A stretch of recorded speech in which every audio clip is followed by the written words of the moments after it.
please hit that subscribe button. Hey everybody, better suited to win the Stanley Cup this season. If you are new to the channel, Washington Capitals, the Boston Bruins. Locked on and he scored! And we're live.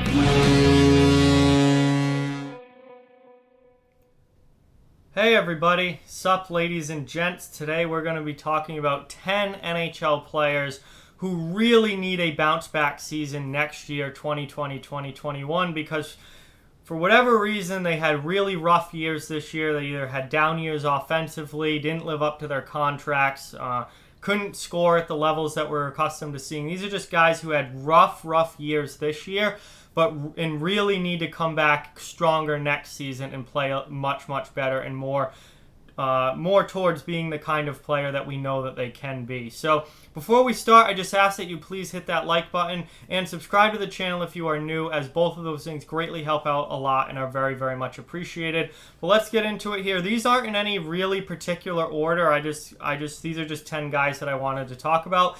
And these aren't the only 10 players that fit into this category. So if somebody you think needs to be better next season isn't talked about here, yeah, there's probably a lot of them. This is only 10 of them. There's a lot more that fall under this category and could have been on this list. These are just the first 10 names that popped into my head. I didn't even look up, players for this. These were just the first 10 names when I thought guys that had rough seasons this year and need to be better next year. These were the first 10 guys that came to mind, so I just wrote their names down and then obviously did the statistical research after. But let's get into it here. Starting with number 1, this one is obvious to me, Sergei Bobrovsky, goaltender for the Florida Panthers. He had a brutal season this year in his first year with Florida. Last offseason, at 30 years old, he signs a 7-year contract worth $10 million per season. He's making $10 million a year, the second highest paid goaltender in the league. You would expect Vezina-like numbers from him, right? Bobrovsky started 49 games this season, only went 23-19-6 with an abysmal 3.23 goals against average and only a .900 save percentage. This season was a complete and utter disaster for Sergei Bobrovsky in Florida. You are getting paid $10 million a year, and you were arguably the worst starting goalie in the league this year. Maybe not the worst, so that might have been a little harsh. You were a bottom 10 starting goaltender in the league this year. That is without a doubt. And the fact that he's making as much money as he is on this contract, it probably makes him the worst value for a goaltender in the league right now. Absolutely atrocious year for Sergei Bobrovsky. He needs to come back way better, way stronger next season and live up to this contract, or this is going to be heading down a very dangerous territory for the Florida Panthers, like maybe one of the worst signings of all time if Bobrovsky can't be better than this in a Panthers uniform. 2, Matt Duchene, center for the Nashville Predators. Another guy who signed a massive deal in the offseason and didn't come close to living up to it. 7-year deal paying him $8 million per season to be a top center 1-2 punch with Ryan Johansson in Nashville.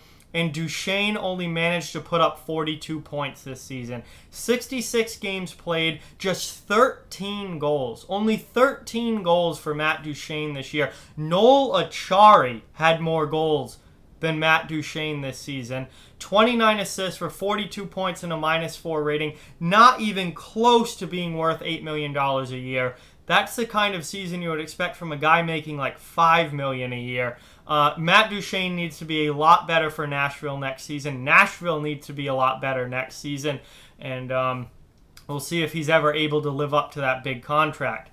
Number 3, we have another goaltender, Braden Holtby from the Washington Capitals. Had a career worst season this year in the final year of his contract in an upcoming free agency. So I don't expect Holtby to be back with Washington next year. I don't think they have the money to keep him, and I don't think they're going to give him the big contract that he's going to get from someone else.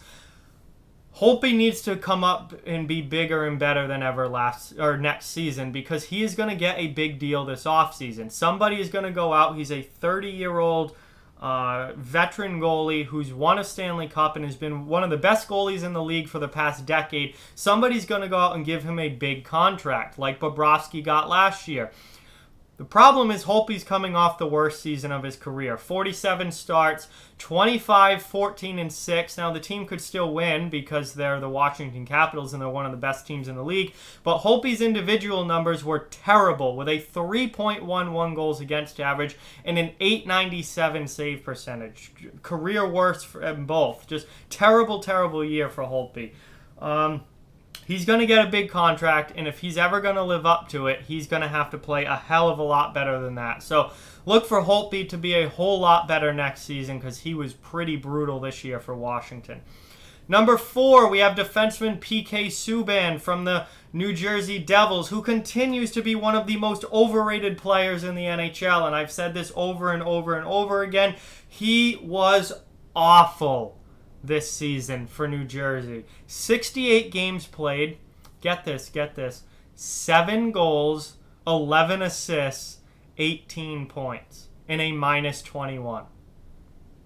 This is a top 4 defenseman. I bet I could probably, if I looked around the league, I could probably find 6th and 7th defensemen on rosters who had a better plus-minus and more points than PK Subban this year.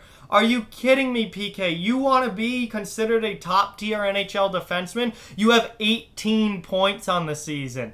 18 points and a -21. You're garbage in your own end. You didn't score this year. I mean, God, you couldn't even reach the 20-point mark, and it's not like you missed time either. You played 68 games. I don't know if Subban will be back with New Jersey or not next season. They might try and trade him. I don't know who would want him at this point. He is one of the most overrated players in the NHL, probably one of the most overrated players in the last 20 years in the NHL. Another abysmal season for PK Subban. He's got to be a hell of a lot better next year, or nobody's even going to want him anymore. Number 5, we have Max Domi, forward for the Montreal Canadiens. Let's rewind back to last season, 2018-2019. Domi had a career-high 72 points and a career-high 28 goals in a masterful breakout season in 2018-19. So how did he follow that up this year? With quite a bit of regression.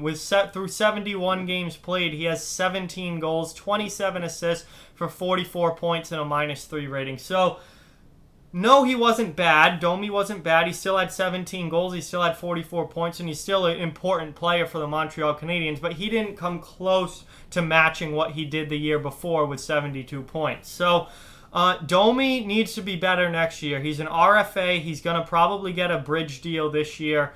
And then maybe a longer-term deal after the bridge deal. But maybe they go... I don't know if they're going to go straight to long-term deal with him because he's shown that he can be that high-end center, that high-end 70-point, 80-point guy.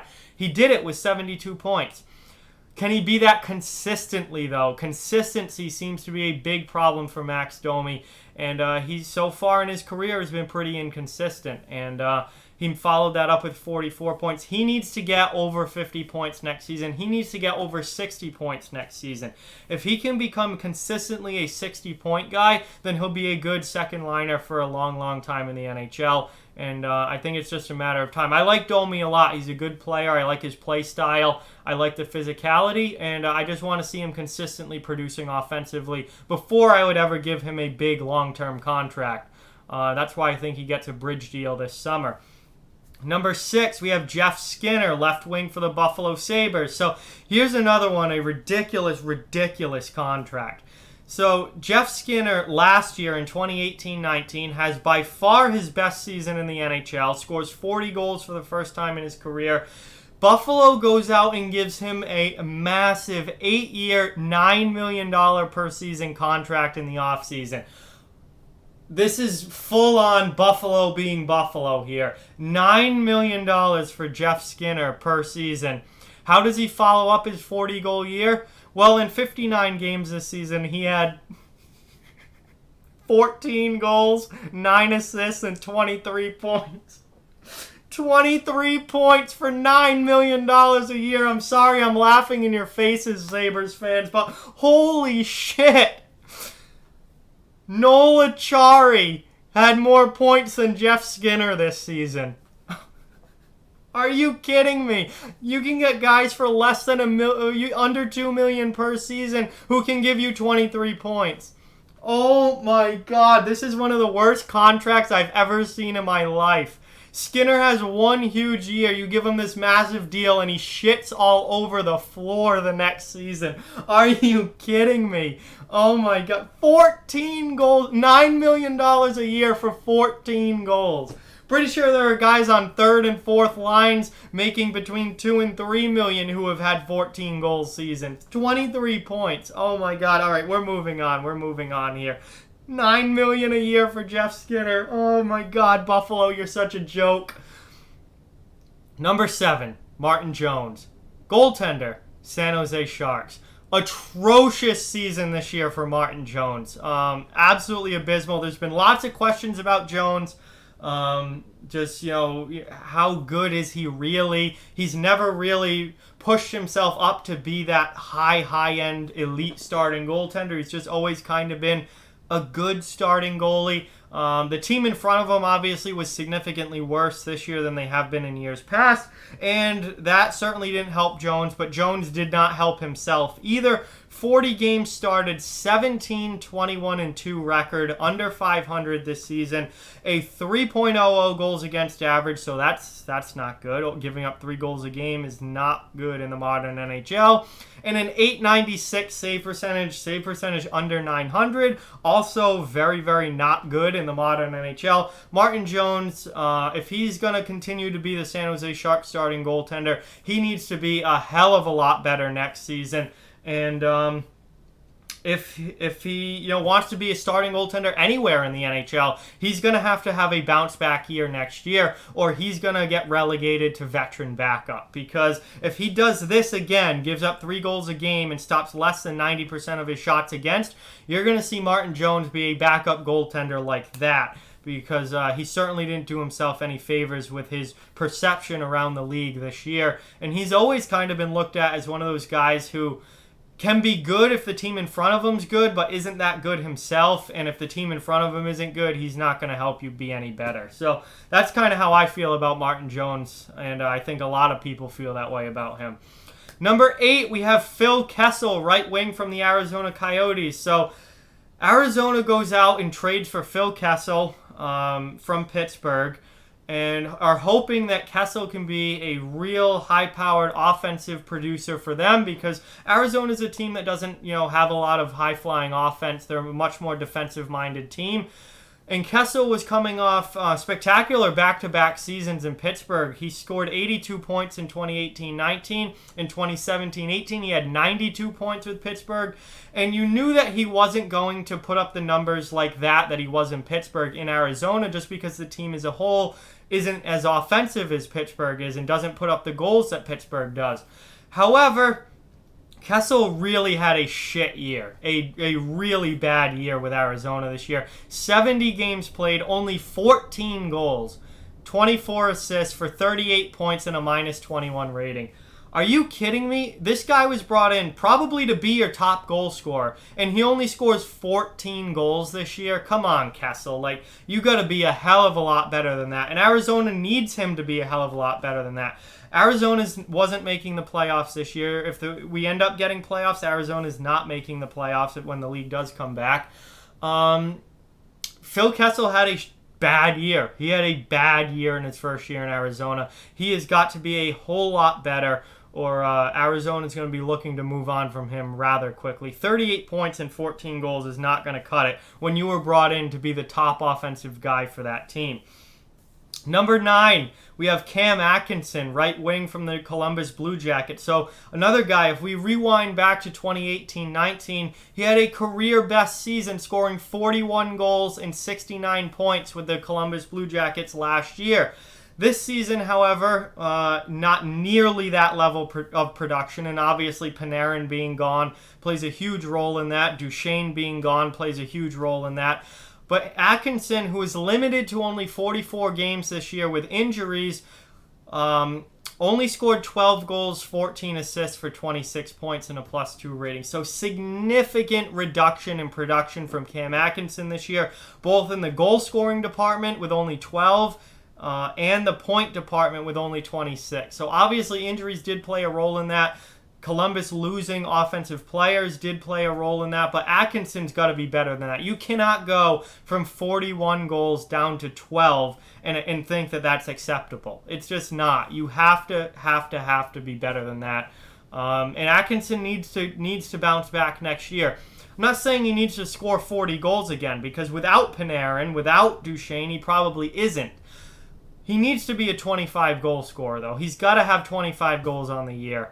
25 to 30, I think, is a very achievable goal for Cam Atkinson if he has is the player that he can be and has a decent season. So look for Atkinson to be better next year for Columbus. And finally, number 10, forward Joe Pavelski in his first year with the Dallas Stars. He played 67 games this year. He only scored 14 goals and 17 assists for 31 points and a +6 rating. And this was a guy who's an older player in his mid-30s, signed a pretty big deal with Dallas to come in there and be an impact player, and he only had 14 goals and 31 points. And this is a guy who is consistently a 60-plus point guy with the San Jose Sharks, even right up until the Sharks let him leave to Dallas in free agency. Even his last few years with the Sharks, all 60-plus point seasons. Now he goes to Dallas, and I understand that Dallas is more of a defensive-minded team than offensive team. They don't score a whole lot. But he was brought to Dallas to try and boost that offense and make them better offensively. It's more like Dallas dragged his offense down to Dallas levels as opposed to him dragging Dallas's offense up to Joe Pavelski levels. And again, only 31 points, about half of what he normally scores. It was a rough first year for Pavelski with the Stars. He did not produce nearly as much as he was expected. And he needs to be better next season. If he's going to ever live up to the contract that Dallas gave him, he's going to have to be a 50-point guy next year and definitely needs a bounce-back season. So there we have it, guys. Those are 10 NHL players who need to have bounce-back seasons next year in 2020-2021. Sergei Bobrovsky, Matt Duchene, Braden Holtby, PK Subban, Max Domi, Jeff Skinner, Martin Jones, Phil Kessel, Cam Atkinson, and Joe Pavelski. Those are the first 10 guys that popped into my head when I thought about players that need to be better next year.